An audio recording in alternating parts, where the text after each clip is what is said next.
Welcome back, students. This is the fourth part of chapter 6, Asia Physiography. So we were reading about Pamir Mountains.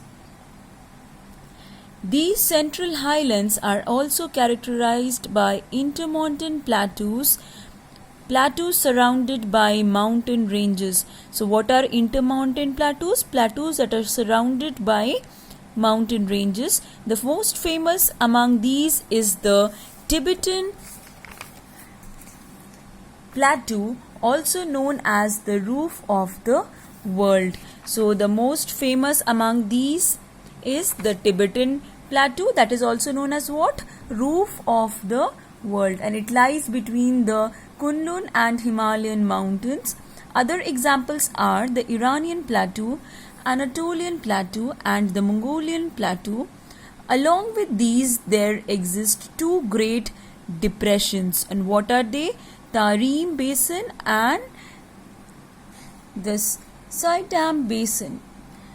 So it is between the Kunlun and Himalayan mountains, and other examples are number 1 Iranian Plateau, Anatolian Plateau and Mongolian Plateau. And there are two great depressions here that exist. They are the Tarim Basin and Saidam Basin. Now we will study about the southern plateaus. So the southern plateaus lie to the south of the central mountains. The Deccan Plateau, the Arabian Plateau and the Shan and Yunnan plateaus are the prominent plateaus of this region, and these plateaus are made up of old hard crystalline rocks.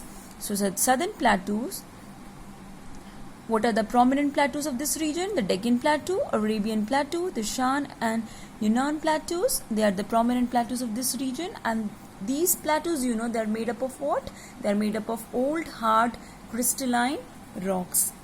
The first one is the Deccan Plateau.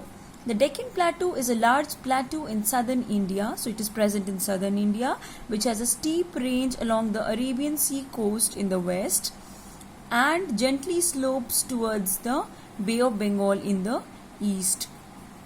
So Deccan Plateau has a steep range along the Arabian Sea coast, which is in the west, and it slopes very gently towards the Bay of Bengal, which is in the east. It rises to 100 meter in the north and to more than a kilometer in the south, forming a raised triangle. Now many rivers flow through the plateau, and what are the names of these rivers? Mahanadi, Godavari, Krishna and Kaveri. It extends over 8 states in India. The plateau is located between two mountain ranges, and these two mountain ranges are Western Ghats and the Eastern Ghats, each of which rises from its respective nearby coastal plain.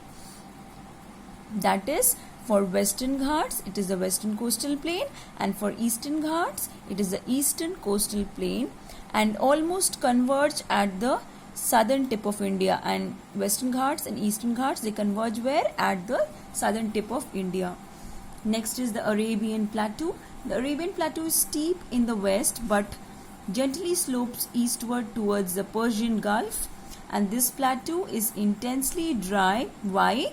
Because it receives very little rainfall and has no river. Next is the Shan Plateau. The Shan Plateau is a crystalline massif.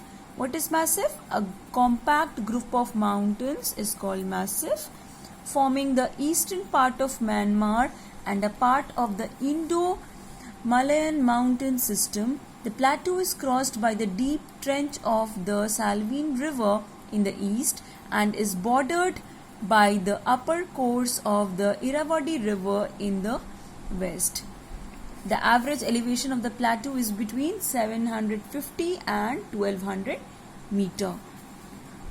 So Shan Plateau forms the eastern part of Myanmar and is even a part of the Indo-Malayan mountain system, and this plateau is crossed by deep trench of the Salween River, which is in the east, and is bordered by the upper course of the Irrawaddy River in the west direction. And the average elevation of the plateau is, it ranges between 750 and 1200 meter. The Yunnan Plateau. The Yunnan Plateau is a highland region comprising the northern part of Yunnan province and the western part of Guizhou province in south central China. The plateau is about 2000 meter in elevation and has mountain peaks rising above 3700 meter in the west. So Yunnan Plateau, it is a highland region it comprises of the northern part of Yunnan province and the western part of Guizhou province, which is in south central China. The great river basins. The presence of several snow-clad mountains in Asia has given rise to many perennial rivers in which water is present almost throughout the year. The valleys of these rivers are very fertile. Therefore, the population around these areas is denser as compared to other regions. These valleys are situated between the central mountain ranges and the southern plateaus. So, the presence of several snow-clad mountains in Asia, it has given rise to many perennial rivers in which water is present almost throughout the year, and the valley of these rivers, they are very fertile, and the population around these areas is denser due to the fertile valleys. Okay, so the valleys of these rivers are very fertile, due to which the population around these areas is denser as compared to other regions. These valleys are situated between the central mountain ranges and the southern plateaus, and some prominent river valleys are given below, which we are going to study now. The Tigris-Euphrates Valley. So this valley is formed by the river Tigris and Euphrates as they flow in the southeasterly direction through Iraq. Next is the Indus Valley. So the Indus River and its 5 tributaries form the Indus Valley in Pakistan and India. Then is Ganga Brahmaputra Valley. So the Ganga Brahmaputra Valley is formed by rivers Ganga and Brahmaputra that flow through India and Bangladesh. Then is the Irrawaddy Salween Mekong Valley. So the rivers Irrawaddy, Salween and Mekong flow through Myanmar and the other adjoining countries and form the Irrawaddy Salween Mekong Valley. And finally the Great Plains of China. So the land that is formed due to the